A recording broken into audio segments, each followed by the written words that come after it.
Anyone can book 2 to 5 weddings in a month, but to do it consistently is what makes the key difference here. And that is what we're going to uncover in this episode today.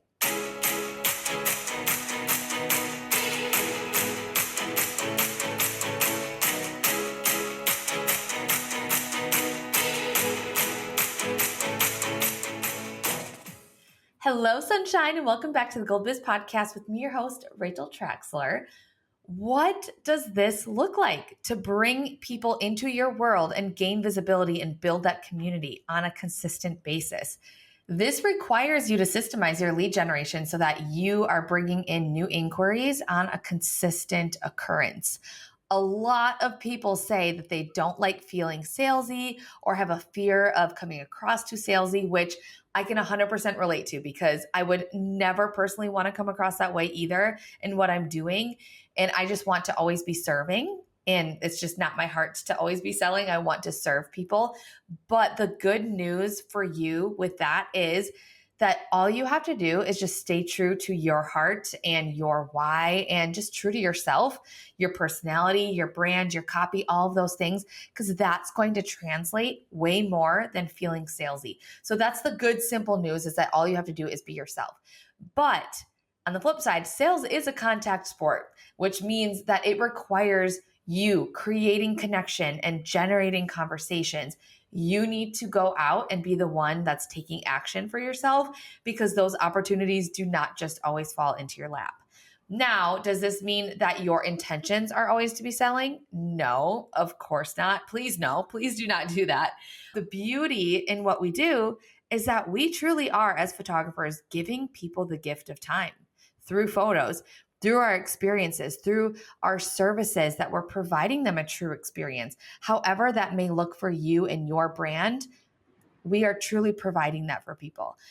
And I personally got into loving photography so much because of the people and the moments that are created. And I think of it as almost using a tool of my trade that God has gifted me with, that I'm just using my tool of trade to gift other people those moments that they wouldn't have otherwise.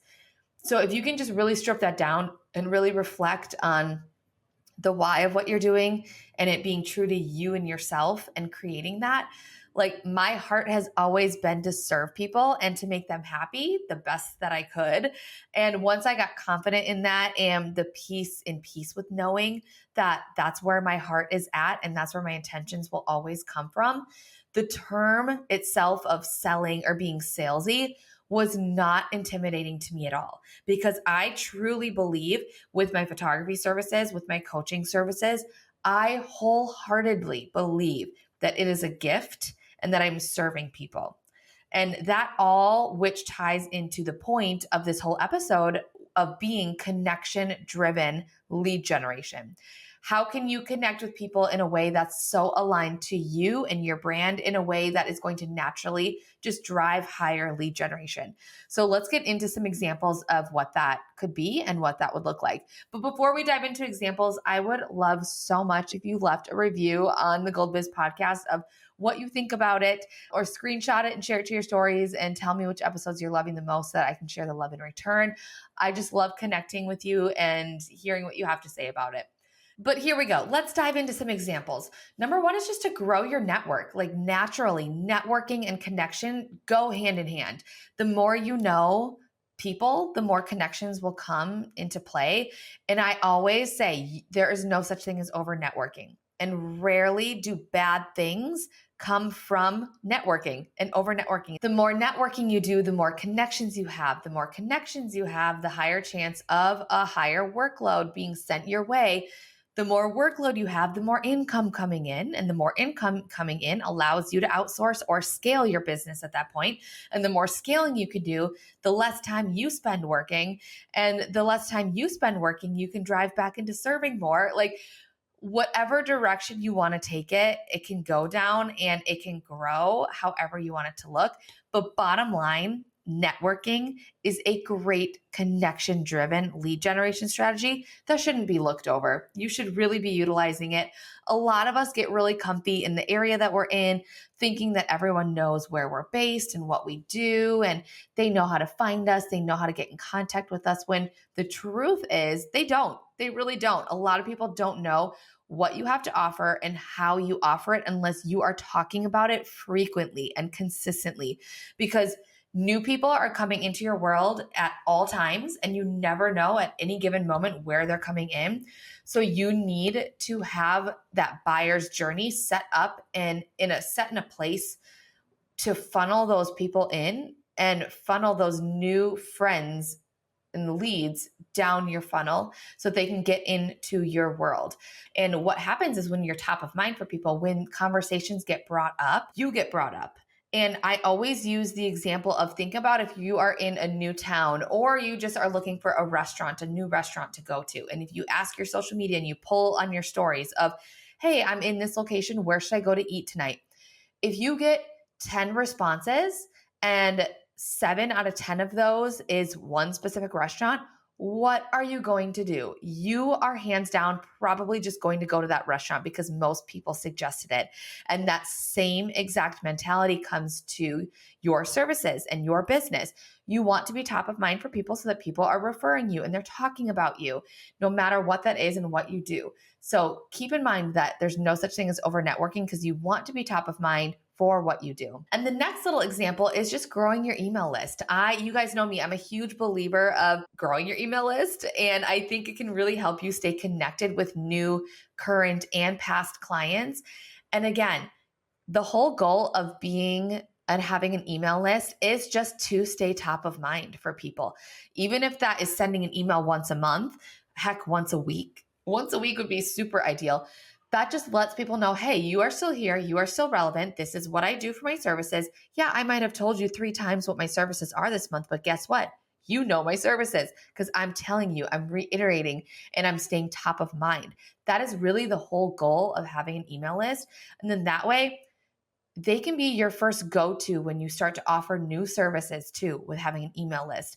So if you are launching mini sessions or you are creating a brand new type of service or type of session, or you need a model call, or you're running an album sale, anything like that, your email list can be the first people that you go to because they're kind of your biggest fans. They're the ones that signed up to be in your world. And those are your go-to people because they have chosen to be there and chosen to connect with you on that deeper level and on a level that's deeper than just social media. They want to hear from you. If you are subscribing to someone's email list, you want to hear what they have to say off of social media and you want to see it. So treat that connection like it. Treat them like VIP and let them know. Don't just create an email list and not go and not post them and ghost them. We don't want to do that. Grow your email list, nurture your email list, talk to your email list, create that connection driven lead generation from your email list. It's super, super powerful. And then the next point I want to make too is increase your brand awareness, because brand awareness equals instant connection, in my opinion. The more people know about your brand, the more they feel connected with you. And your brand also goes just who you are, your personal brand, your business brand, who you are as a person.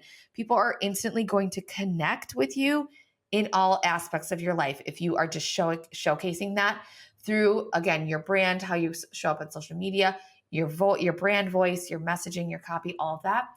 In fact, I just had 3 new application inquiries for my coaching program within the last couple of days. And you know what they all said? They all said things like, I love your warm and bubbly personality. I can just feel it through your social media and your website. And it just makes me feel like we're already friends. Or they'll say something like, after talking to you, even on the phone, like, you're so true to your brand and you are who you say you are online. So for that reason, I feel like we're already friends. I felt connected to you because you're a mom. I was extra drawn to you because you share your faith. All of those things, those are connection points. And what is so cool about those comments and compliments too is that they're all just a part of me and who I am, and therefore a part of my brand. And I don't actually have to try and talk about something or be something different that I'm not online or in person. And that's just what makes it effortless and easy. And I also think it helps with creating trustworthy connection with people, because people will tell other people about those comments that they think about you, therefore bringing in new referrals, and that word of mouth, it just is going to help as a lead generator for you. But if people are saying these words about you and then someone meets you and those don't connect either online or in person, that's immediately going to break trust. So that's just the easiest part of this all, is just being yourself and creating that connection. And when you can be just so aligned with what you do and how you do it, people will start to recognize and want to come to you for that specific thing. So if you want warm, joyful, connection-led photos, people will link that to my work because I have laid that groundwork in establishing my own brand awareness, that is what people are going to get from me. That's what they're going to get if you are just my friend and you're just hanging around me. That's just what I will give off. That's the energy that I bring. That's my personality. That's who I am. And that might seem easier said than done, because all of my students who have come into my coaching program don't have the factors that I teach in that very, very first module, section 1.1.1. As soon as they establish what we go over in that foundation section, the rest really just starts to fall into place, and they can really focus on other areas of their business and not have to worry about that part as much, because really from there, it's just the building blocks, and you just build everything that we learn on top of that. But if it's missing, if it's a missing piece, I see almost every photographer try to build a business off of a non-existent foundation, off of something they do not have. So once all of my students have this, boom, we take off. And so that is something that's really crucial part in building your business, and just something I help with my students as well. And the next example is to leverage other people's audiences. Y'all, we work with hundreds of vendors and clients and people a year. Why are we not leveraging these connections more? This is something I see people miss out on so much. I mean, truly, it seems like the simplest way, because it's really the only time that you get to meet with people and in person without having to schedule time or go out of your way. You are already at that wedding. So make the most of it. Make the most of those connections and establish those relationships. Think about collaborating, guest blog posts, giveaways, collaboration posts, preferred vendor lists, all of those things. You can get creative as possible and really just start to deepen those connections that we all ultimately will benefit from, and we all want, and we all kind of strive, we thrive for that. We really want that. We crave it, is I guess what I mean. We all crave that connection. So let's come together and let's do that. It's going to help everyone out, and it's going to make business more fun too, because business can be lonely sometimes as a solo entrepreneur. And so just having those friendships is so powerful, if nothing else. And then another step too is to systemize. I'll bet that you don't think of connection when you think of systemizing, but when you can systemize all of the strategies that I'm talking about, that's going to take time off of your plate so that you can have more time to pour into making those connections. Like I said, the more you are growing your network, the more you're doing all these things and you're scaling and you're growing and you're taking back time, the more time you have on your plate, the more connections you can go out and make. And also systemizing workflows, funnels, automations, all of those things are all part of client experience and client connection.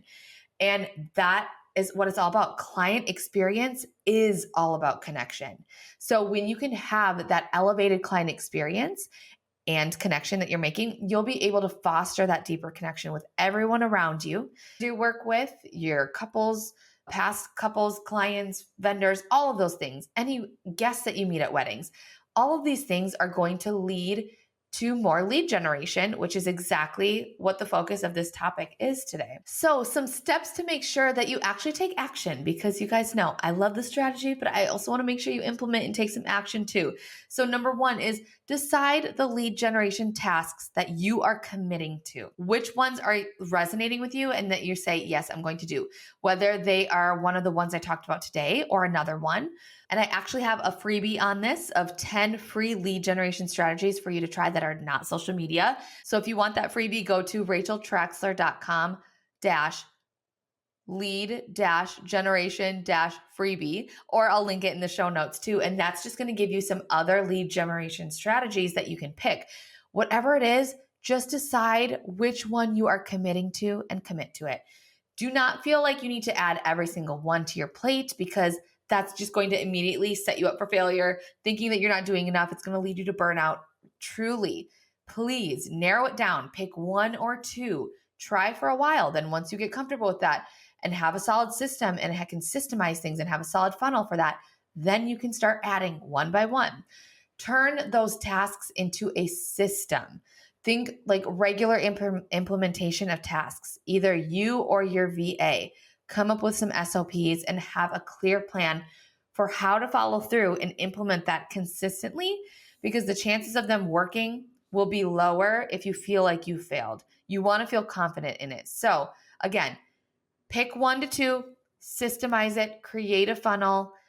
It'll allow you to have more like real time while still making big impact. And then next is I want you to commit to mastery of your system. This kind of goes with what I was just talking about. Mastery is one of my favorite things because that's when that true magic happens. We as entrepreneurs are always trying to wear all the hats, they say, but entrepreneurs who choose to do that are not running a business at a mastery level. Therefore, could be the sole indicator of why you aren't seeing change in your business and why you always feel like you're behind or you're failing or you're running the hamster wheel. The lack of mastery in your systems and marketing is what's holding you back. So turning them into a system so you can confidently know that they're being done on a regular basis. And then that way you can analyze your data from those results. That's what's going to help you choose where to put your effort into. That's actually generating and driving leads into your inbox. And that's also making like income generating activities for you too. So if you can look at the things you're doing right now and say, no, I'm not doing that, or no, they're not working. So if the answer is no, and you've truly given it a fair shot for a while and you have a system and you have all of these things, then that's a good indicator it's time to try for another thing. But I challenge you to systemize, master that funnel, and then do some like data analysis to kind of see where you're at. But also another thing to note is that something that worked in 2019 isn't going to work this year, or something that wasn't working then might be working now. We are in an ever-changing entrepreneurship industry. You gotta love it. So you gotta keep up with the changes. And you've got to keep things new and fresh. So I'm a big believer that the more you invest in this area of your business, the more your business is going to grow in the long-term goal. And also think about it too. And also just in terms of thinking about that connection-led lead generation, if your booking rate is maybe roughly 20%, that means that you need 10 bookings to book 2 weddings. So if you can think about it as a little game, how can you bring in 2 inquiries this month to hit your booking goal if you want to book 2 weddings this month? Or what's your conversion rate from your phone call? What do you need to do to get 5 phone calls in your calendar each month? Because that's going to lead to 1 booking. Or again, 10 inquiries in your inbox to get those 2 weddings booked that month. It truly just becomes a simple marketing math game at that point, which is so, so fun. And these are the things and types of things that I love to help my students achieve in my coaching program. And that's why my students do see such success. And this looks so different for everybody. This is not a one solution fits all situation. That's why I really like to do custom coaching in my coaching program. So if you need help with this and want more guidance in booking more weddings consistently and being able to raise your prices, just DM me the word coaching and we can talk through your own personal goals together. And I would love to hear from you and what you're working on and how we can go about this and be better together and rise on the other side higher than we were before. But thank you so much for listening to this episode. I hope you enjoyed it as much as I do. I appreciate you so, so much. And as always, keep shining and we'll see you next time.